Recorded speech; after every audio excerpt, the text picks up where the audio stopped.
Our first guest has been one of the funniest and most influential comedians in America for the last 30 years. It's truly an amazing run. Next weekend, this man will be hosting the Just for Laughs International Comedy Festival in Montreal, Canada. Ladies and gentlemen, here is Bob Newhart. Bob.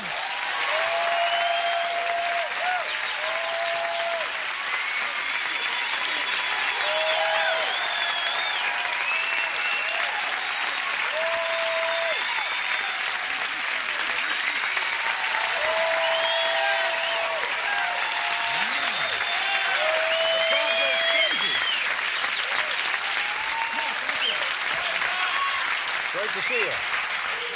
Those are all those Hi Bob fans, I think. Yeah, maybe so. You know, I thought that the final show of your series was very, very funny, very entertaining, and the little surprise ending was great. Really nice job. With Susie. That was actually my wife's idea, Jenny. Yeah. Is that right? Yeah, she came up. We were at a party in Hollywood, and it was the 7th year, and I wasn't sure if I was going to do an 8th year. And she said, you know, it'd be funny if at the very last you woke up and turned over, and there was Susie. Yeah. And that's what we did. Yeah. And it got incredible. And it was a better kept secret than D-Day. I mean, it really, the crew didn't know anything about it. Yeah. Dick Martin shot it, and our director of photography, and the audience went crazy. Yeah, it turned out really When they saw well. the bedroom set, they started to applaud. Yeah. They applauded the bedroom set. Yeah. Everything was the same as the old show. Every little last detail. It was great. Yeah. Yeah. Now, and that show, the final show of your like 8-year run of this particular series, the ratings is like #1 that week, wasn't it? That week it was. Yeah. Yeah. So does that make you think, well, geez, maybe we're walking away too soon? No. Okay, I'll accept that. You could have gone back to the archery lady during that part. Yeah, I guess we. I think it's.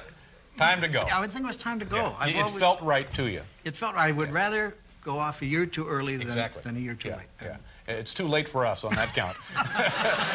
and now you're out doing stand-up. That's great. Now, had you stopped doing it for a while? No, I hadn't stopped doing it. I used to do the warm-up on Friday night. We'd shoot our show in front of a live audience, and I'd do warm-up and kind of just to keep the edge. You know, and I'd do like 10 or 12 dates a year. Yeah. What kind of places would you work?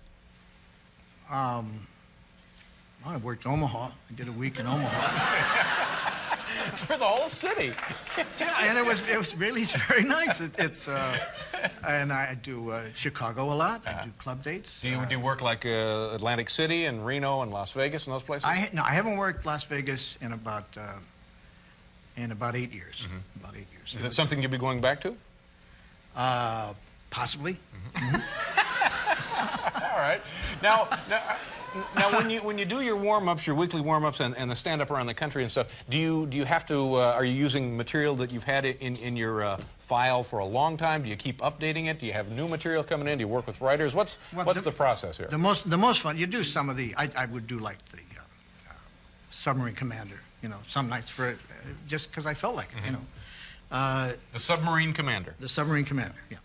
You're not familiar with that. Well, you want to do a little for us?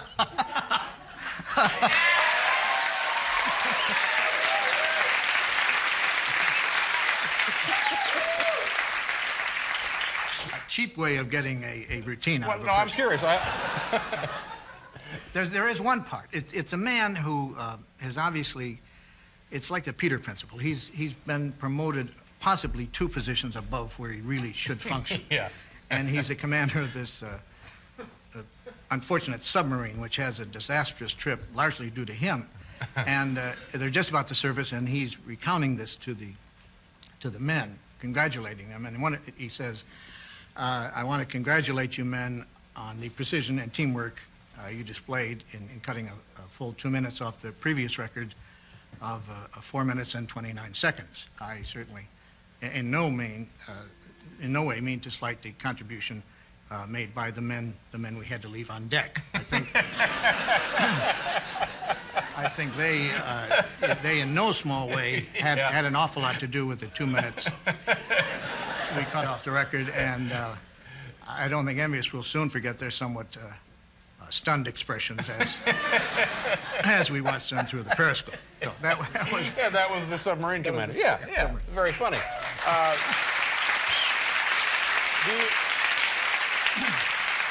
Do you remember a time when a joke came to you, or a joke that you wrote in the afternoon and you couldn't wait to get it on stage that night and it just didn't go? I think last time you were here you had mentioned one like that.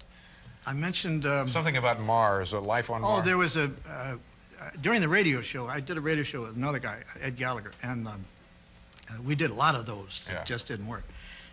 And it was a guy had come back. It was a civilian, went to Mars, and he was being interviewed. He returned to the States. They didn't want a scientist. They wanted to see a common man's reaction to Mars. Yeah. And they said, well, would you consider it a more advanced civilization? He said, oh, yes, they're more advanced than we are. And the guy said, well, by how much? And he said, well, I would say about 6 weeks.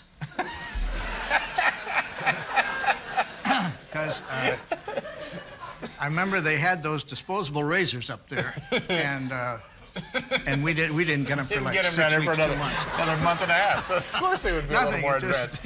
Well, that's very funny. I thought so, yeah. All right. I tell you what, let's do a commercial, and then you have another one of those. And Bob Newhart is here. Now, do you see a day when you go back and do another series on television? Well, I have a deal with CBS in like a year or 2 years to go back. That's amazing. You've had an amazing run on television in this country. Well, thank you. I always come here to find out records I hold from you. Yeah, I know.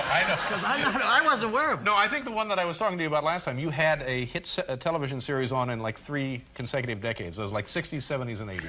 That's unbelievable. And now you get one in the 90s. Yeah. Well, hopefully. Okay, now, what was the other joke that you were very fond of? You tried it, didn't get a big laugh.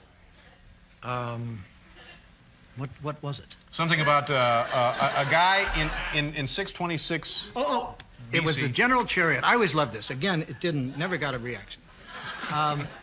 It was a guy holding a convention for General Chariot convention, which was like General Motors. General Motors, yeah. Big chariot producing company. They had brought all the salesmen in, and he said, fellas, we've got to be on our toes. I mean, after all, this is 427 BC. Mm-hmm. We've got to look ahead to 426. So...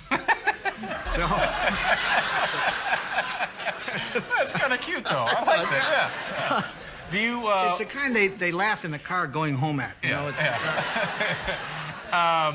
do you, when you get up in the morning, do you go right to the newspaper and start writing jokes out of the paper? And, you know, I never got over that habit of just going through the newspaper and finding odd items. Yeah. And there was one, I went past it and then came back to it, and it was a one-eyed bullfighter in Spain. It was trying to get his license reinstated to be a bullfighter again. And it struck me kind of odd. I mean, of any occupation, if you got to have 2 of anything, you got to have 2 good eyes to be a bullfighter. I would think so, sure. Because it doesn't do any good to go, I can hear him. You don't want to have your depth perception off for that, no. And the Rorschach... the other one was, I wondered, and it wasn't in a newspaper or anything, I wondered when the guy came out with Rorschach tests, you know, the inkblot tests, and obviously somebody manufactures them. Supply company, sure. Then, and they have salesmen. How do you reorder Rorschach tests, you know? Yeah. Because it's so subjective, you know. It's, guy says, yeah, I like some more of the 3 nude girls hitting the guy with a stick. Well, we don't have 3 nude girls hitting a guy with a stick. We have 3 fishermen in a boat. If that's it. Yeah, that's good. Yeah, makes sense. Let's see. Did you see the All-Star game the other night? Yes. Yeah, parts of it. Yeah. Yeah, it's kind of disappointing, wasn't it? Too bad with the rain and all. But you know, it was funny for me to see Wrigley Field lit up. Yeah. You know. Did that make you feel good or make you feel kind of sad and kind of sad? Yeah. Wistful? Yeah. Well, yeah. Wistful. Yeah. I was trying to find a better word, but wistful. Let's see, Bob. You're going up to Montreal. You're going to host the big international convention festival, stand-up festival up there. Whatever. I'm not sure that's the title. Whatever it is. They'll probably have somebody pick you up at the airport anyway. What do you care? And then you're going to Atlanta. Go to Atlanta tomorrow. Then Tonight, Montreal. actually, Yeah, tonight. Montreal. Then Buffalo, Wallingford, Connecticut. That's right. Hyannis and Cohasset. Cohasset. So you're out there doing it. I'm back on the road, on the road again. Good for you. Congratulations. David, Nice to see you. Thank you very much. Bob Newhart, folks. We'll be right back here.